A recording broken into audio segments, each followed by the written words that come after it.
ወወልድ ወመንፈስ ቅዱስ አሐዱ አምላክ አሜን። ንግባር ሰናያት መሐረን አምላኽ አቡን ጎይታናን አምላኽናን መድኃኒናን ኢየሱስ ክርስቶስ ሰቲሩናን ረዲኡናን ዓቂብናን ተቐቢሉናን ረሃሪዩልናን ደጊፉናን ክሳዕ እዛ ሰዓት እዚኣውን ኣብፅሒና እሞ ነመስግኖ ኣለና። ሕጂ እውን ንዕኡ ብዛ ቅድስቲ ዕለት እዚኣን ብኩሉ ዘመን ህይወትናን ፍጹም ሰላም ክዕቅበና ንኹሉ ዝመልኽ እግዚአብሔር አምላክ ንለምኖ። ወጎይታና እግዚአብሔር ኩሉ እትመልኽ አቡን ጎይታናን አምላኽናን መድኃኒናን ኢየሱስ ክርስቶስ ልዕሊ ኩሉ ኩነታትን ምእንቲ ኩሉ ኩነታትን አውሽቲ ኩሉ ኩነታትን ነመስግነካ ኣሎና። ስለዝሰተርካናን ዝረዳእካናን ዝዕቕብካናን ናባኻውን ስለዝተቐበልካናን ስለዝረሃርሃካልናን ዝደገፍካናን ክሳዕ እዛ ሰዓት እዚኣውን ስለዘብፃሕካናን ነመስግነካ ኣሎና።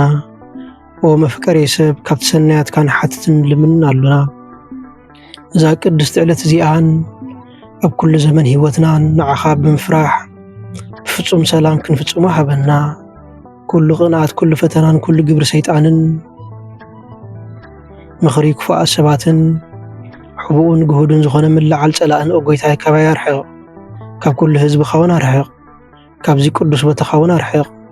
ኩሉ ሰናያትን ዘድል ነገር ዓድልህና። ምኽንያቱ ንስኻ ኢኻ ተመንን ዕንቅርቢትን ኩሉ ሓይል ጸላእን ክንርግእ ስልጣን ዝሃብካና።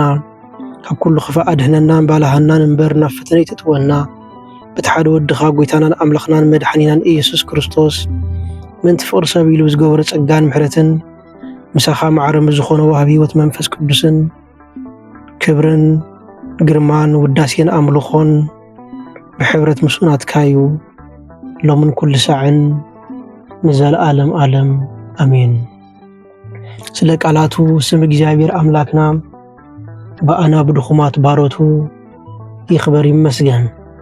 እግዚአብሔር አምላክ በደልናን ኃጢአትናን ከይተመልከተ ብድጋሚ በቃላቱ ክንጸናናዕ በቃላቱ ክንፍወስ ክንሃድእን ስለዝፈተወ ስለዝፈቀደ ክብርን ምስጋናን አምልኾን ውዳሴን ስግደትን ንዕኡ ንበይኒ ይግባእ።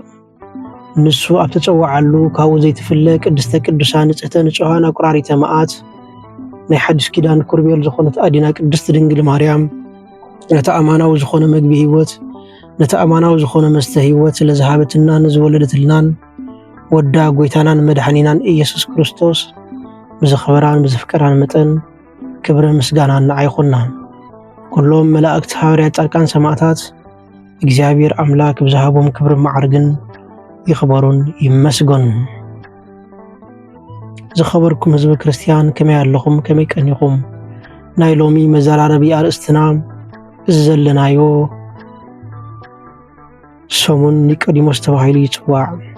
ቅድስቲ ቤተ ክርስቲያንና ኒቆዲሞስ መሰረት ብምግባር እንሆ ኣብ ህይወትና ክንልወጥ ከም ዝግባአና ኣብ ህይወትና ጉድለትና ክንመልእ ናብ ክርስቶስ ናብ ኣምላኽና ክንመጽእ ከም ዘለና በዛ ኣጋጣሚ እዚ ትምህረና። ስለዚ ሎሚ ኣብዘን ዘለዋና ሓጸርቲ ደቃይቕ ናይ ኣይሁድ ሓለቓ ዝኾነ መምህሪ ሕጊ ኒቆዲሞስ መሰረት ብምግባር ክንመሃሃር ኢና። እግዚአብሔር አምላክ መንፈስ ቅዱስ ትምህርትና ይግለጸልና። እዚ ትምህርቲ እዚ ንረኽቦ ኣብ ወንጌል ዮሐንስ ምዕራፍ 3 ኮይኑ ኒቆዲሞስ ሓለቓ ኣይሁድ ከም ዝነበረ እሞ ብለይቲ ናብ ክርስቶስ ከም ዝኸደ ብለይቲ ናብ ደብረ ዘይቲ ከም ዝኸደ መጽሓፍ ቅዱስ ይነግረና። ታይለ ቃል ካብ መጀመርታ ጀሚረ ክሳብ መወዳእታ ኸንብበ እየ።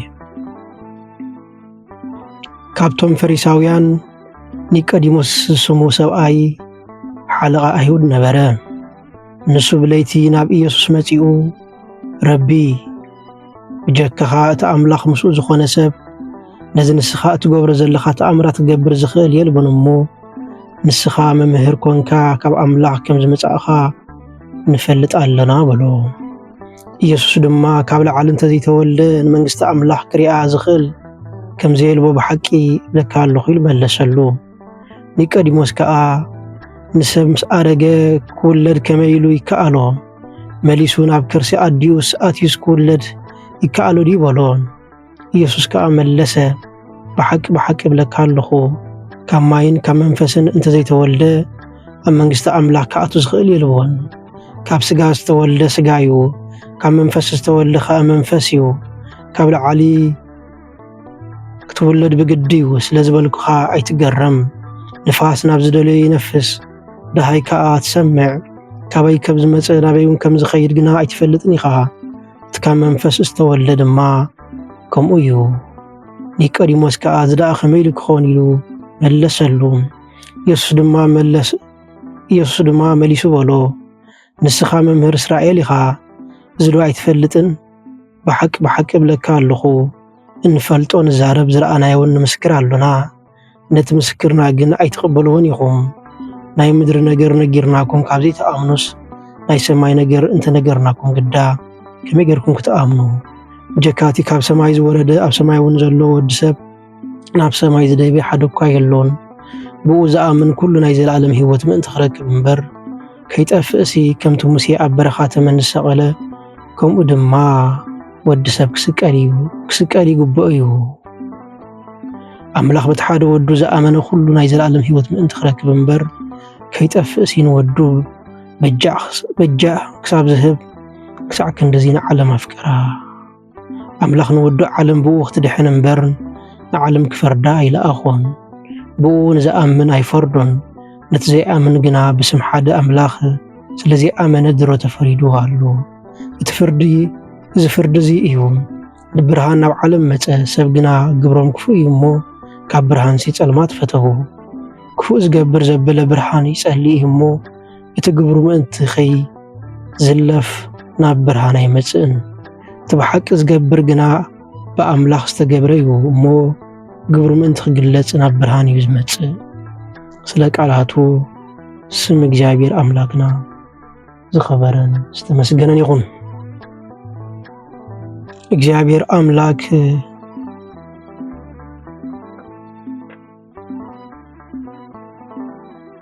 ዳግማይ ክንውለድ ከም ዘለና ካብ መንፈስ ክንውለድ ከም ዘለና ውልደ ጥምቀት ክንከውን ከም ዘለና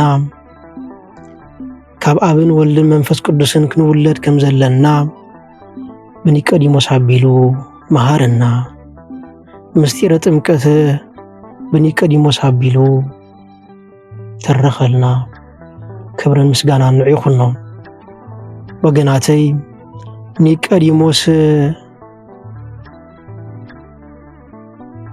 ኣዝዩ ትሑት ዝነበረ መምህር እዩ ኒቆዲሞስ ወላ እኳ መምህር ሕጊ ናይ ኦሪት እንተነበረ ወላ እኳ በዓል ጸጋን ሃፍታምን እንተነበረ ወላ እኳ ብኣይሁዳውያን ዝተኸብረ መኮነን ወይ ከዓ ሹም እንተነበረ ነገር ግን ነቲ ዝጎደሎ ናይ ነፍሲ ነገር ክምልእ ብለይቲ ናብ ጎይታናን መድሓኒናን ኢየሱስ ክርስቶስ ይግስግስ ነበረ ንሆ ድማ ሰብ ዳግማይ እንተዘይተወሊዱ መንግስቲ ኣምላኽ ከም ዘይወርስ ንሆ እቲ ቀንዲ ዝኾነ ምስጢር ናይ ጥምቀት ጎይታናን መድሓኒናን ኢየሱስ ክርስቶስ ገለጸሉ ኒቆዲሞስ ገዛኢ ወይ ከዓ መምህር ዝነበረ ኒቆዲሞስ ኣብ መንጎ ህዝቢ ዝኸበረ ሰብ ዝነበረ ምስናይ ዝግና ፍልጠቱን መርገፂኡን ክብሩን እናሃለወ ነዚ ኩሉ ንዒቑ ነቲ ኣብ ውሽጡ ዝነበረ ጉድለት ክመልእ ንሆ ብለይቲ ናብ ጎይታናን መድሓኒናን ኢየሱስ ክርስቶስ ገስገሰ ሎሚ ብዙሓት ሰባት ገለ ፍልጠት ስለ ዝዓቆርና ገለ ሳይንስ ስለ ዝተምሃርና ገለ ቴክኖሎጂ ስለ ዝዓጠቕና ሙሉኣት ኮይኑ ዝስማዓና ሰባት ኣዚና ብዙሓት ጎደሎ ሰባት ኣለና ሎሚ ገለ ስልጣን ዝሓዝና ንዓለም ዝጨበጥና ያ ዝመስለና ዘይተዓደልና ሰባት ብዙሓት ኣለና ናይዞም ኩልና መምህር ኒቆዲሞስ እዩ ኒቆዲሞስ ዝና ይገደቦን ኒቆዲሞስ ጸልማት ኣሓገቶን ኒቆዲሞስ መምህር ምዃኑ ኣይዕበዮን እንታይ ደኣ ነቲ ኣብ ውሽጡ ዝነበረ ናይ ዘመናት ሕቶ ንኽምለሰሉ ናብቲ ናይ ኩሉ መልሲ ናይ ኩሉ ሕቶ መላሲ ዝኾነ ጎይታናን መድሓኒናን ኢየሱስ ክርስቶስ ብለይቲ ይግስግስ ነበረ ይብለና ስለ ቃላቱ ስም እግዚአብሔር ኣምላክና ዝኸበረን ዝተመስገነን ይኹን ስለዚህ ነቲ ኣብ ውሽጡ ዝነበረ ጉድለት ንኽምልእ ብለይቲ ናብ ደብረ ዘይቲ ይኸይድ ነበረ። ሕሰቡ ደብረ ዘይቲ ብጫካ ብገረብ ዝተኸበ ኣዝዩ ዘፈርሕ ቦታ እዩ። ነገር ግን ነዚ ኩሉ ነገር ኣብ ግምት ከየእተወ ነቲ ዝጎደሎ ናይ ነፍሲ ነገር ንኽምልእ ኒቆዲሞስ ናብ ጎይታናን መድሓኒናን ኢየሱስ ክርስቶስ ገስገሰ። ምኽንያቱ ካብ ስጋ ነፍሲ ስለ ዝበልጽ፣ ካብ ልብሲ ሰውነት ስለ ዝበልጽ፣ ካብ መብልዕ ነፍሲ ስለ ዝበልጽ ንሆ ብለይቲ ናብ ጎይታናን መድሓኒናን ኢየሱስ ክርስቶስ ገስገሰ። ሰብ ዘሎ ዓለም ረቢሑ ነፍሱ እንታጥፈ እንታይ ይጠቕሞ? ኒቆዲሞስ ነዚ ዝሰምዐ ይመስል፣ ነዚ ዝተገንዘበ ይመስል ብለይቲ ናብ ጎይታናን መድሓኒናን ኢየሱስ ክርስቶስ ገስገሰ። እንተኾነ ግን ኒቆዲሞስ ናብ ክርስቶስ ክቐርብ ዘይክእል ሕጊ ነይርዎ እዩ። ነገር ግን ገና ሂወት ኣይነበሮን። ኒቆዲሞስ ብሓደ ኣምላኽ ዝኣምን ብሓደ ገጽ ዝኣምን ኣይሁዳዊ እዩ። ነገር ግና ዳግማይ ልደት ኣይነበሮን። ስለዚ ድማ ብመዓልቲ ዘይኮነስ ብለይቲ ነቲ ዝነበሮ ክፍተት ንኽምልእ ናብ ክርስቶስ ገስገሰ። ብመዓልቲ ክሰርሕ ዝውዕል፣ ብመዓልቲ ክዳን ዝውዕል ካብቶም ሊቃናት ካብቶም ገበርትን ሓደግትን ናይ ሃይዳውያን ዝነበረ ነገር ግን ደኺመ ኸይበለ ብለይቲ ነቲ ብነፍሱ ዝጎደሎ ነገር ክምልእ ናብ ክርስቶስ መጸ። ኒቆዲሞስ ንምንታይ ብለይቲ ናብ ክርስቶስ ዝመጸ ዝብል ሕቶ ክምለስ ግዴታ እዩ። ምኽንያቱ ለይቲ ፍርሒ ስለ ተሓብእ፣ ምኽንያቱ ለይቲ ሕፍረት ስለ ዝተሓብእ፣ ምኽንያቱ ለይቲ ምስጢር ስለ ተሐሉ ንሆ ካብ ኣይሁዳውያን ፈሪሑ ንሆ ካብ ሽማምንቲ ብምፍራሕ ብለይቲ ናብ ክርስቶስ ክኸይድ መረጸ።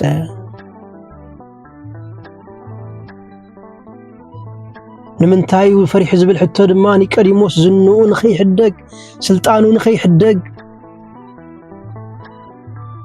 ክብሩ ንኸይሕደግ ፈርሐ። ካልኦት እውን ብዛዕባ ንኸይዛረቡ ፈርሐ። ምኽንያቱ ኣይሁዳውያን ምስ ክርስቶስ ዝተራኸበ ካብ ምኵራብ ክሰግዎ ምዃኖም፣ ካብ ሕብረተሰብ ክኣልይዎ ምዃኖም እንሆ ብወግዒ ኣፍሊጦም ነበሩ። ሓደ ካብቶም ነዚ ሕጊ ዘጽደቐ ድማ ኒቆዲሞስ ነበረ። ስለዚ ነዞም እንትታት እዚኣቶም ንምስባር፣ ነዞም እንትታት እዚኣቶም ንምኽዋል ብለይቲ ናብ ክርስቶስ ገስገሰ።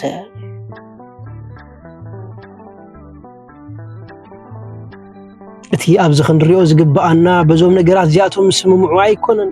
እንታይ ደኣ ነዞም ነገራት እዚኣቶም ተቃዊሙ ብለይቲ ናብ ክርስቶስ ምኻዱ ግን ኒቆዲሞስ ጅግና የብሎ፣ ሰብኣይ የብሎ ኒቆዲሞስ።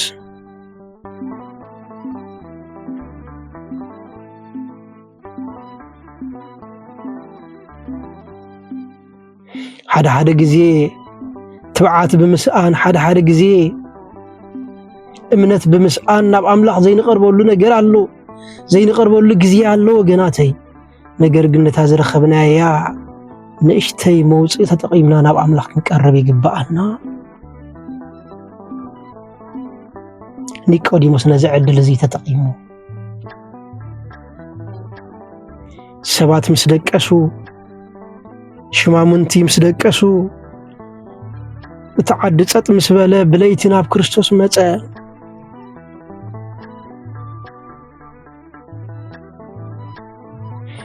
ሓደ ጊዜ እኳ ኣነ ንስኻትኩምን ብለይቲ ናብ ኣምላኽ ዝመጸናሉ ሰዓት ኣሎ። ብለይቲ ናብ ቤት መቕደስ ኣምላኽ ተሸፋፊና ዝመጸናሉ ዕለት ኣሎ። እዚ ነውሪ ይኮነን፣ ክንኣድ ዝግብኦ ተግባር ወገናተይ። ብለይቲ ዝነብዓና ኣለና፣ ብለይቲ ናብ ቤት ኣምላኽ ብምኻድ ይቕረበለልና ዝበልና ሰባት ኣለና። እዚ ክንኣድ ዝግብኦ ተግባራት ወገናተይ። ካብ ዝገርመኩም ኣምላኽ ነቶም ብለይቲ ዝመጽዎ ሰባት ኣይነጽግን እዩ። ኣምላኽ ነቶም ብሕቡእ ዝመጽዎ ሰባት ኣይነፍግን እዩ። እኳ ደኣ ብኽብሪ ዝቕበሎም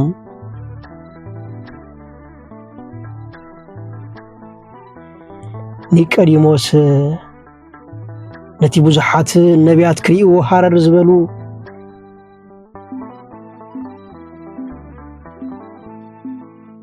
ነቲ ናይ ብዙሓት ናፍቖት ዝኾነ ኣምላኽ ብለይቲ ብምኻድ ረኸቦ መምህር ብምባል ድማ ጸውዖ። ኒቆዲሞስ ከመይ ዝተዓደለ ሰብ ነበረ። ሎሚ ኣእምሮና ተሸፊኑ ዘሎ ብብዝሒ ናይ ሰባት ዝወሰንዎ ተግባር ኢድናን ኣእጋርናን ጠሚርና ካብ ሓቂ ዝረሓቕና ብዙሓት ኢና። ብዙሓት ሰባት ነቲ ነገርቲ ስለ ዝነገጸግዎ ኢድናን እግርናን ኣጣሚርና ኣብ ገዛና ኮፍ ዝበልና ብዙሓት ኢና። ነገር ግን እቲ ጉዳይ ተሓቂ እንከሎ ኒቆዲሞስ ድማ ነዚ ሓቂ እዚ መሪጹ ወገናተይ። ኒቆዲሞስ ድማ ነዚ ሓቂ እዚ መሪጹ ወገናተይ መምህር ብምባል ድማ ጸውዖ።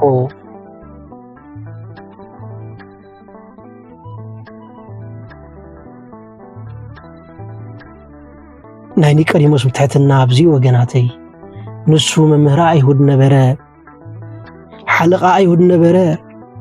ነገር ግን መምህርነቱ ከይገደቦ መምህር ብምባል ነቲ ኣማናዊ ዝኾነ ክርስቶስ መምህር ኣኽበሮ።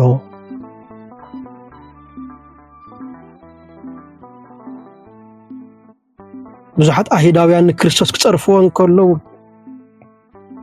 ብዙሓት ሰባት ንክርስቶስ ክንዕቕዎ እንከለዉ ኒቆዲሞስ ግና መምህር ብምባል ረቡኒ ብምባል ጸውዖ።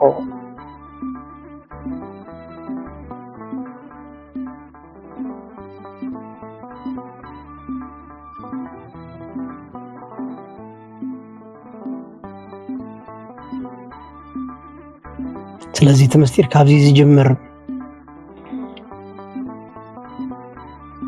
ሰብ ዳግማይ እንተዘይተወሊዱ መንግስቲ ኣምላኽ ክወርስ ኣይክእልኒ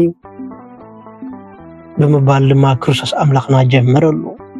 ምክንያቱ ልብን ኮላሊትን ዝምርምር ኣምላኽ ስለ ዝኾነ ኒቆዲሞስ ነቲ ጎዲልዎ ዝነበረ ነገር ነቲ ዳግማይ ልደት ክምርምር ስለ ዝመፀ፣ ክሓቲ ስለ ዝመፀ፣ ክፈልጥ ስለ ዝመፀ፣ ናይ ዘለኣለማዊ ህይወት ብኸመይ ክርከብ ከም ዝኽእል ክሓትት ኢሉ ስለ ዝመፀ ክርስቶስ ከዓ መገዲ ጀመረሉ። ሰብ ዳግማይ እንተዘይተወሊዱ ናይ ዘለኣለም ህይወት ኣይወርስኒ ብምባል ንሆ ትምህርቲ ጀመረሉ። ኣብ ሰዓት እዚ ድማ ኒቆዲሞስ ሰብ ከመይ ኢሉ ደኣ ናብ ከርሲ ኣዲኡ ኣትዩ እንደገና ናብ ማህፀን ኣዲኡ ኣትዩ ክውለድ ዶ ይኾነሉ ብምባል ሓተቶ።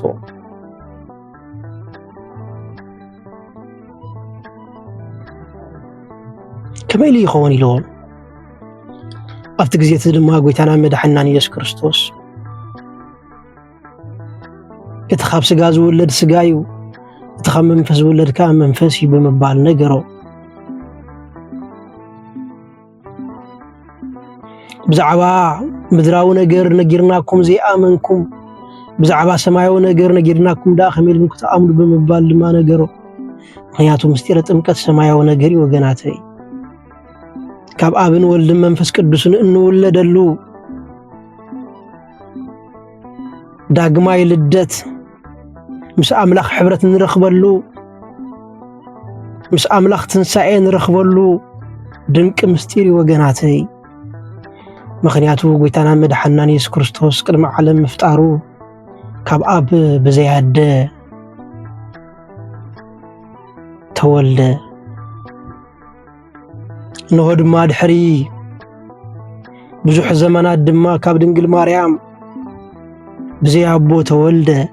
ስለዚ ብዛዕባ እቲ ምድራዊ ልደት ነጊርናኩም ካ ዘይኣመንኩም ከመይ ኢልኩም ደኣ ብዛዕባ እቲ ሰማያዊ ልደት ተኣምኑ ብምባል ድማ ሓተቶ። ቅድስቲ ቤተ ክርስቲያንና ብኽልተ ልደት እያ ተኣምን። እቲ ቀዳማይ ልደት ጎይታናን መድሓኒናን ኢየሱስ ክርስቶስ ወልድ ቅድሚ ዓለም ምፍጣሩ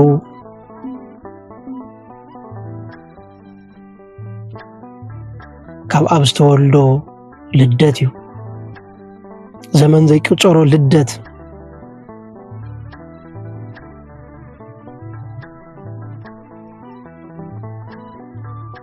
እቲ ካልኣይ ልደት ድማ ብዘመነ ስጋዊኡ ካብ ቅድስት ድንግል ማርያም ካብ ስጋ ስጋ ካብ ነፍሳ ነፍሳ ወሲዱ በተዋህዶ ዝኸበረሉ ልደት ወገናተይ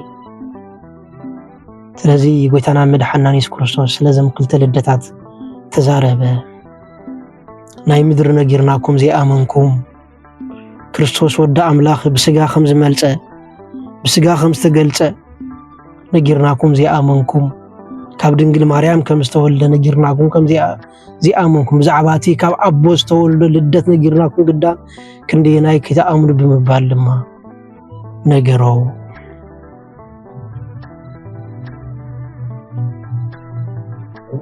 ስለዚ ዳግማይ ልደት ተባሂሉ ዘሎ ወገናተይ ቅዱስ ጥምቀት እዩ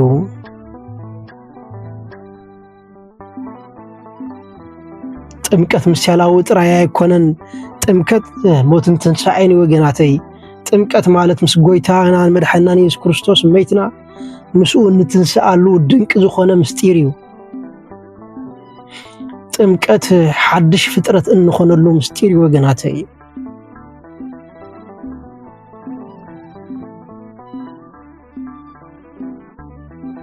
ስለዚ ኒቆዲሞስ ድንግርግር በሎ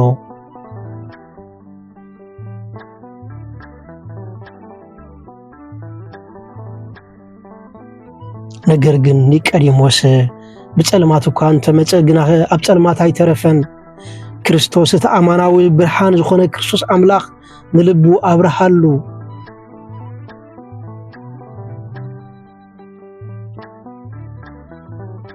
ድሕነቱ ኣወጀሉ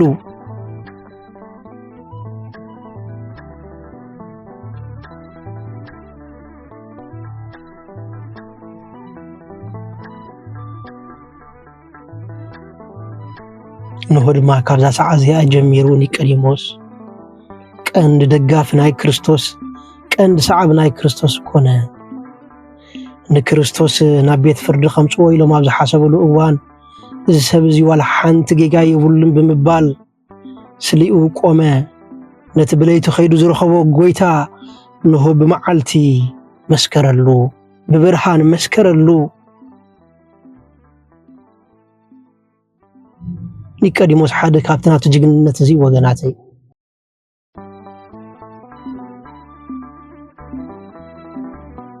ሎሚ ክንደየኖቲና ነቲ ሓቂ ዝቐበርና ወገናተይ ነቲ ሓቂ ዝኾነ ወንጌል ቀቢርና ኣብ ስጋውን ናብራና ዝተጸመድና ብዙሓት ወንጌላውያን ኣለና ብዙሓት መምሃራን ኣለና ነገር ግን ከምቲ ሐዋርያ ቅዱስ ጳውሎስ ኢልዎ ዘሎ ኣብ ሮሜ ምዕራፍ 1:16 ኣነ ብወንጌል ኣይሓፍርን ከመይ ወንጌል ቀዳማይ ንኣይሁዳውያን ካልኣይ ድማ ግሪኻውያን ዝመልስ ንኣሕዛብ ዝመልስ ሓይሊ ኣምላኽ እዩ ብወንጌል ኣይሓፍርን ብምባል ከም ዝገለጸ ንሆ ቀንዲ ናይ ወንጌል ሰባኺ ኾነ ኒቆዲሞስ እቲ ንጹህ ዝኾነ ክርስቶስ መስከረሉ ብድፍረት መስከረሉ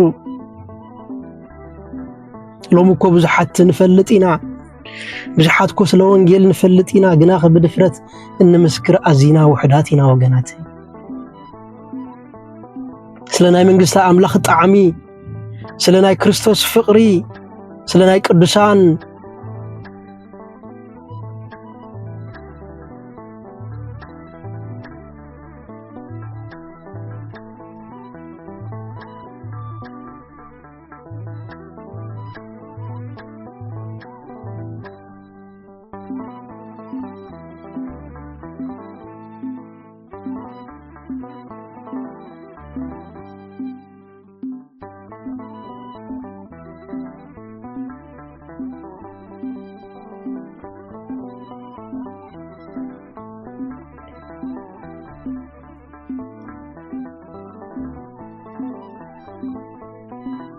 معس زتراي نيقوديموس دحر سقلت غويتا ناي كريستوس سغا كام مسقل بموراد نو حدش مقابر بمدلاو حدش مقابر بمغزا ناي كريستوس كبر سغا زقبره قدوس ابوي زغنزه قدوس ابوي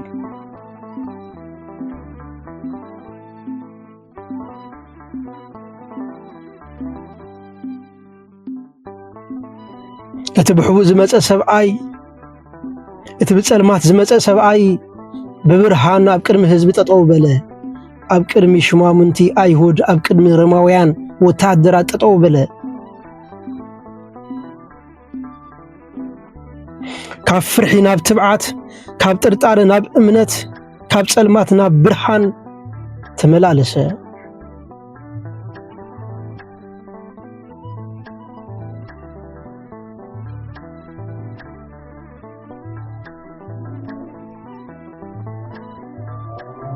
ስለዚህ ካብኒ ቀዲሞስ ንማሃሮ ነገር እንተሃልዩ ተባዓትን ነትዝራአናዮ ናይ እግዚአብሔር አምላክ ሐቅነትን ክንምስክር ከምዝግባአናዩ ሎሚ ስለ ክርስቶስ ምስባኽ ዘፍርሖም አዝዮም ብዙሓት እዮም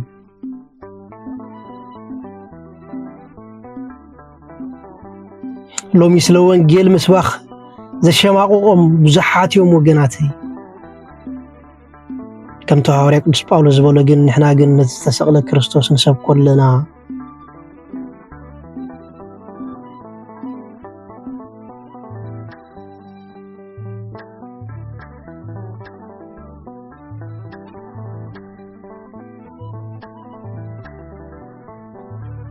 ስለዚ ወገናተይ ከምኒ ቀዲሞስ ክንከውን ይግባአና በእምነትና በሃይማኖትና تبعت كنكون يقبأنا نتزرعنا حقين ممسكار ندحري زين بالسبات كنكون يقبأنا نيقدي مسن كله سلطانو كله هابتو كله بسبب زلو تطلابنت قديفو سلا حقي مسكره كساب مودعت كساب قراني مس كريستوس تطو بله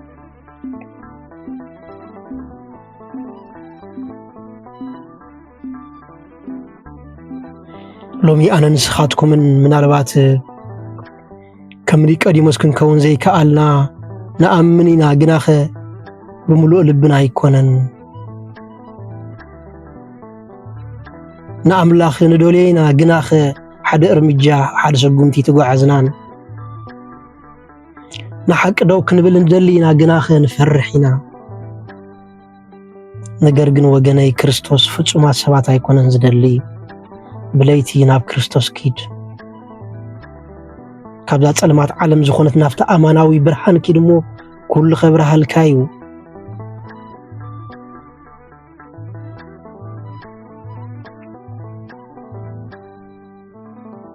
انت اماناوي برهان زخونه كريستوس مسرخبكا كله نعخا برهاني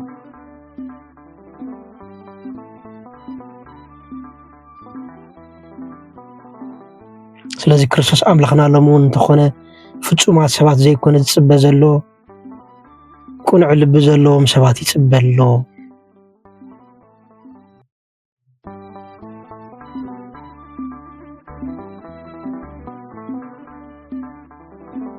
እቲ ኒቆዲሞስ ዘዘራረበ አምላኽ ከዘራረበ ካይጽዋዕካ ኣሎ بتزهبك عربن منفس قدوس تطعيمك موينجلو نحقنتو قوم سلا املاخنتو مسكر فرحي اوجد مغنيات وقتي ابقدم سبات زتامنني انا دما ابقدم ابوين اب سماي زلو ملائختن كامنو يبلنا وغناتي كامني قديموس نمهارو ነገር እንተሃልዩ ተቀዳማይ ዝጎደሎ ነገር ከመለ ኢሉ بليتنا بكريستوس مخاديو بزحات سبات حانت نجر اب هيوتنا سلازلا حانت فلطت حانت هبتي حانت زنا اب هيوتنا سلازلنا مولاتينا يلنا غزانا زعصنا بزحاتينا نيقديموس ግን ሀብቱ ዝንኡ بسبات مفتاو كل ነገር አይጸገሞን በለይትና በክርስቶስ ከደ ይብለና كامني قديموس نمهارو ነገር እንተሃልዩ ትሕትና እዩ መምህር አይሁድ ክነሱ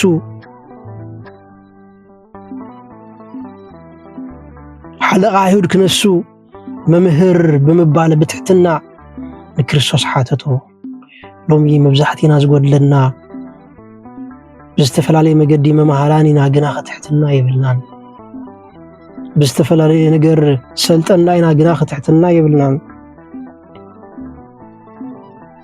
كمون نيقوديموس كاب نيقوديموس نمحارو نجر انتهاليو نتزي فلطو نجر كم زفلطو خوينا يقربن كميلو ود سب كالا غزي خولد يخل بمبال حاتته لو كان انا نسخاتكم ناي جزارسنا ليغاسي خنبل ناي جزارسنا كبر خنبل كل خم نفلط مسيلنا ناب شبات نقرب بزحاتنا كن حتو ندلي حتو ندهلو كن حتو ندلي كفتت ندهلو تعبيت حزنا ناي هوت حتو زين حتت بزحاتنا ناي هوت حتو زين حتت بزحاتنا كميلي يخون بمبال انه بزعبا مستيره طمقت مجمرتا زفلطنايو كاب نيقوديموس وغناتي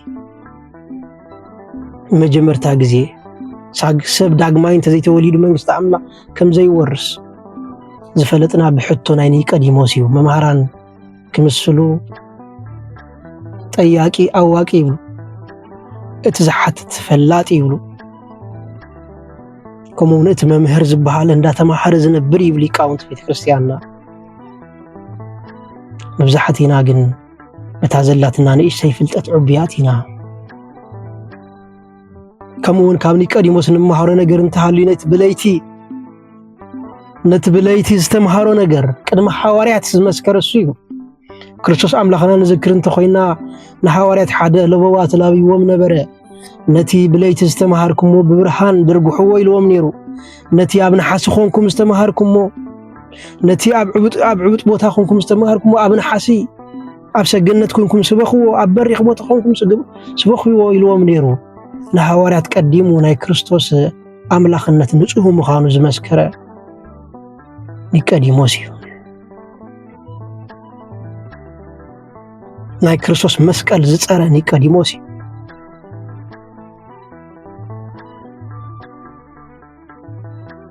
نأملاخو زتأمن ኒቆዲሞስ وغناتي زدنك ممهرزي كخبر يقبو نزياد ما قدس بيت كريستياننا علت فليا سل ኒቆዲሞስ تستمرنا منياتو كم ኒቆዲሞስ جغنا تبع اماني نتزامنو نجر كاب تكبر زو علسفكم كون سلت دلينا قدس بيت كريستياننا عمت مصه سل ኒቆዲሞስ تمرنا